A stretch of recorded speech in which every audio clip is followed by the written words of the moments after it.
नमस्कार दोस्तों, स्वागत है आप सभी का हमारे YouTube चैनल द शास्त्र महिमा में। दोस्तों, कुछ नया सीखना चाहते हैं तो चैनल को सब्सक्राइब जरूर कर लें।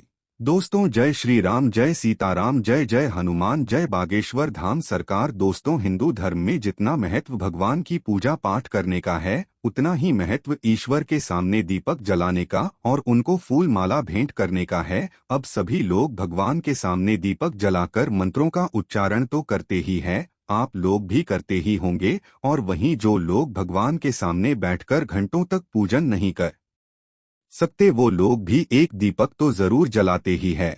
और इसी तरह घर में जितने सदस्य होते हैं, उतनी बार भगवान का दीपक जल ही जाता है। लेकिन उसी समय हम एक ऐसी गलती कर देते हैं जिसका परिणाम हमें गरीबी, परेशानी, लड़ाई झगड़े, कर्ज और बीमारियों के रूप में चुकाना पड़ता है। तो आखिर कौन सी गलती है? दोस्तों, वो गलती है दीपक की जली हुई बाती का गलत तरीके से इस्तेमाल करना। साथ ही भगवान पर हम फूल भी अर्पित करते हैं और मंदिरों से या फिर संत महात्माओं के पास जाने से भी कभी कभी हमें भगवान पर चढ़ी हुई फूल माला मिल ही जाती है। भगवान पर चढ़ी हुई इन फूल मालाओं के अपमान का भी हमें भयंकर परिणाम भुगतना पड़ सकता है। और ऐसा हम नहीं कह रहे हैं, ऐसा कहना है बागेश्वर धाम के बालाजी सरकार का। तो चलिए सुनते हैं आखिर आरती के बाद बची हुई बाती और पूजा के फूलों का सही उपयोग कैसे करना चाहिए। तो बने रहिए वीडियो के अंत तक हमारे साथ। तो दोस्तों, स्वागत है, आपका स्वागत है इस चैनल पर। आगे बढ़ने से पहले वीडियो को लाइक और चैनल को सब्सक्राइब जरूर कर दें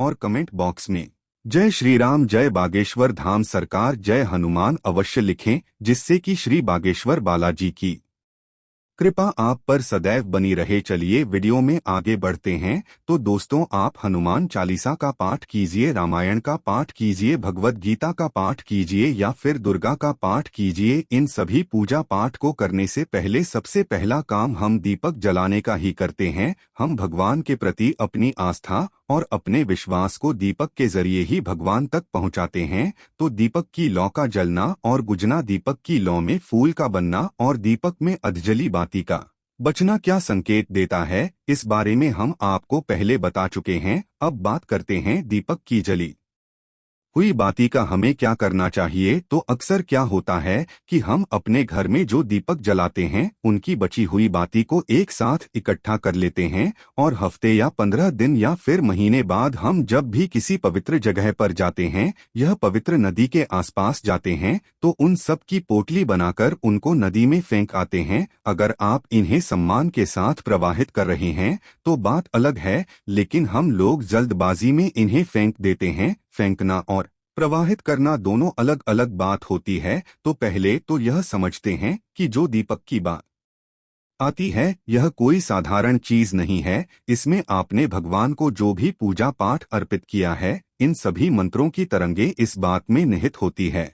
और आप इस बाती का अपमान करते हैं, जो कि सरासर गलत है। आप जली हुई इस बाती इसे वह चमत्कार कर सकते हैं जो आपकी सोई हुई किस्मत को जगा सकता है और आपकी बुरी से बुरी लकीरों को पवित्र कर सकता है। बस आपको सही तरीका अपनाया चाहिए। तो सुनिए हमारे गुरुजी आखिर कहते क्या है। दोस्तों, गुरुजी का कहना है कि आपने दीपक को जलाने के बाद भगवान के सामने जितना भी मंत्र जाप किया है, जितनी भी पूजा अर्चना की है, सभी की शक्तियां इस दीपक के माध्यम से ही भगवान तक पहुंचती है। तो यह दीपक तो यकीनन बहुत ही ज्यादा शक्तिशाली हो चुका है। अब आपको करना क्या है कि आप अपने दीपक की जली हुई बातियों को इकट्ठा कीजिए। आप हफ्ते या 15 दिन की बाती एक साथ इकट्ठा कर सकते हैं। अब इन बातों को और जो धूप बत्ती हम जलाते हैं, उनके भी नीचे जो बची हुई धूप बत्ती रह जाती है, उसे भी एक साथ इकट्ठा कर लीजिए। अब इसे एक मिट्टी के सकोरे में रखिए और अब मिट्टी के सकोरे में इस बाती की ऊपर आप थोड़ा सा धूप, थोड़ी सी हवन सामग्री, थोड़ा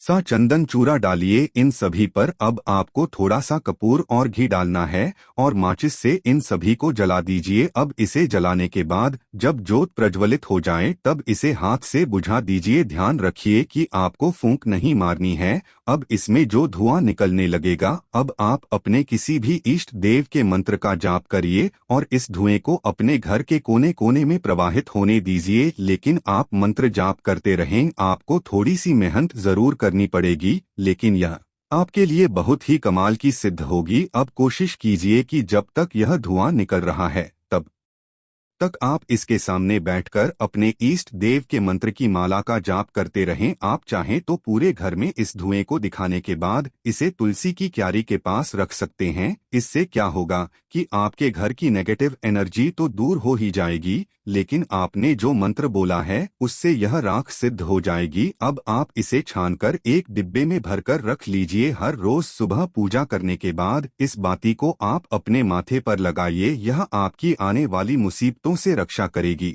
चाहे तो इस भूत से आप अपने घर के मुख्य द्वार के बाहर स्वस्तिक बना सकते हैं।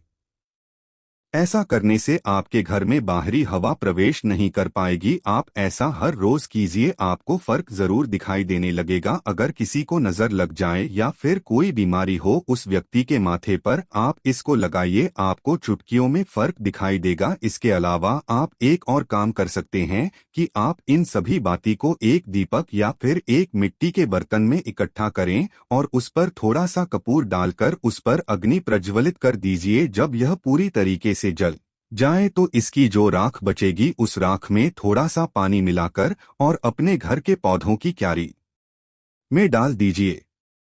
अगर आप इतनी मेहनत नहीं करना चाहते तो उसकी राख को घर के बाहर लगे हुए पौधों की मिट्टी में मिला दीजिए। आप चाहे तो तुलसी के पौधे की क्यारी में भी इस राख को डाल सकते हैं। इससे न केवल आप इन बस्तियों का अपमान होने से बचा पाएंगे बल्कि आपके घर की मिट्टी भी शुद्ध हो जाएगी। साथ ही आपको मंदिर से आशीर्वाद के रूप में मिले हुए फूल और मालाओं का इस्तेमाल करना भी बता दे रहे हैं। आप चाहे अपने घर के मंदिर में भगवान को फूल अर्पित करें, चाहे आप मंदिर से या फिर किसी पंडित से फूल या माला भगवान के आशीर्वाद के तौर पर मिले।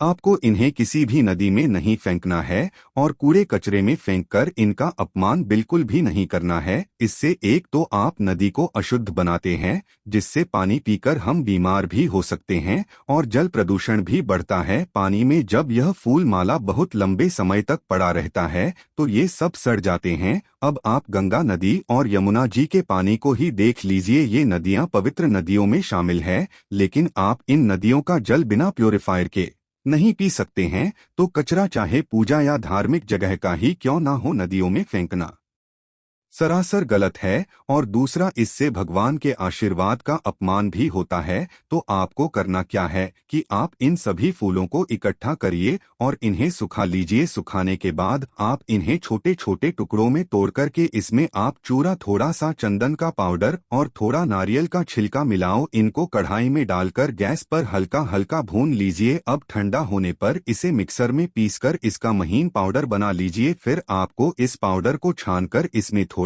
सा शहद, थोड़ा सा भी गौमूत्र और थोड़ा सा कपूर और लोबान मिलाएं। अब गुलाब जल की मदद से या फिर घी की मदद से उसे आटे की तरह गूंद लीजिए और अपनी इच्छा के हिसाब से इसकी छोटी छोटी बातें या फिर गोल गोल टिक्की बनाकर धूप में सुखा लीजिए। हर रोज अगर आप एक टिक्की को जलाकर उसका धुआं पूरे घर में दिखाते हैं तो इससे न केवल आपके घर का वातावरण शुद्ध होगा बल्कि इसकी महक से आपके घर में सकारात्मक ऊर्जा भी भर जाएगी और साथ में भगवान के फूलों का अपमान होने से भी बच जाएगा। लोबान और कपूर साथ में जलाने से घर में नजर दोष खत्म होता है और गोबर के उपले और गौमूत्र न केवल आपके वातावरण में मौजूद बैक्टीरिया को खत्म कर देते हैं बल्कि आपके घर की ऊर्जा को भी पवित्र कर देते हैं। आगे से कभी भी भूलकर भी दीपक की जली हुई बाती और भगवान पर चढ़े हुए फूल माला का अपमान ना करें और गुरु जी के बताए हुए उपाय आप जरूर करिए, आपको लाभ जरूर मिलेगा।